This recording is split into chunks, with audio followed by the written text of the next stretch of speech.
Tractate Arachin, General Introduction. The operations of the Beis Hamikdash cost a great deal of money. The many communal korbanos, offerings that were brought during the year, were paid for by the half-shekel tax that each man was obligated to pay each year. See the general introduction to Tractate Shekalim. However, there were many other expenses as well.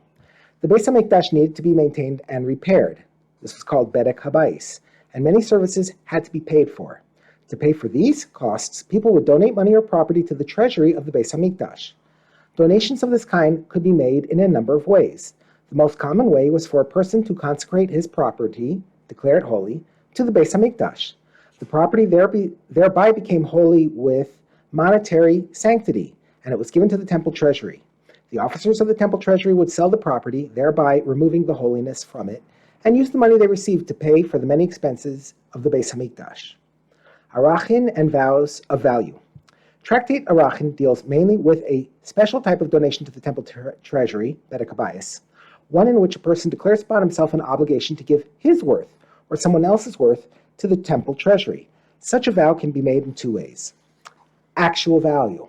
The first way is for a person to pledge his own or someone else's actual value. The person's value is determined by seeing how much he would be worth if he were sold as a slave. This price is obviously different for each person, depending on his strength and physical condition. An obligation of this kind is made by saying, my value is an obligation upon me, or so-and-so's valuation is an obligation upon me. Such a declaration is considered a vow and must be fulfilled. The person about whom the pledge was made must be evaluated to determine his value, and the person making the vow must then pay that amount to the temple treasury. Erech. The Torah also provides a different way of determining a person's worth. This is known as erech, plural, arachin. An erech is the fixed amount the Torah gives for each person depending on his age and gender, whether the person is a man or a woman. The Torah establishes 4 age brackets with an erech price for each, and this price differs for men and women. The 4 brackets are A, 1 month to 5 years, B, 5 years to 20 years, C, 20 years to 60 years, D, over 60. There is no erech for an infant less than 1 month. The price for each of these brackets is A, 5 shekalim for a boy 1 month to 5 years and 3 for a girl, B, 20 shekalim for a boy between 5 and 20 and 10 for a girl, C, 50 shekalim for a man between 20 and 60 years and 30 for a woman, D, 15 shekalim for a man over 60 and 10 for a woman. Vayikra, chapter 27, verses 1 through 7. In this system, a person's actual value makes no difference. A weak or sick person pays the same price as a strong and healthy person of the same age and gender. There is therefore no need to evaluate the person, since his value is known. See chapter 1, Mishnah 3. An erech pledge is also considered a vow. Tractate Arachin takes its name from this kind of pledge. A person may vow his own erech or someone else's.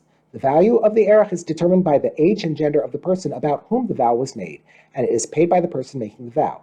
A vow of this kind is made by saying, my erech is an obligation upon me, or so-and-so's erech is an obligation upon me. The ability to pay. In the case of an erech vow, the Torah makes a special provision for poor people. If a person is too poor to pay the full erech that he vowed, he can go to a Kohen, who assesses what he is able to pay, and then pays this smaller amount. See Vayikra, chapter 27, verse 8. This payment fulfills his obligation. Even if he later earns more money, he is not required to pay the rest. The details of this law are discussed in chapter 4. This leniency applies only to erech vows, but not to vows of actual worth. Ancestral land. The final 3 chapters of Arachin deal with the special laws that apply to selling and consecrating land in Eretz Yisrael. The introduction to this subject will appear in chapter 7, Mishnah 1.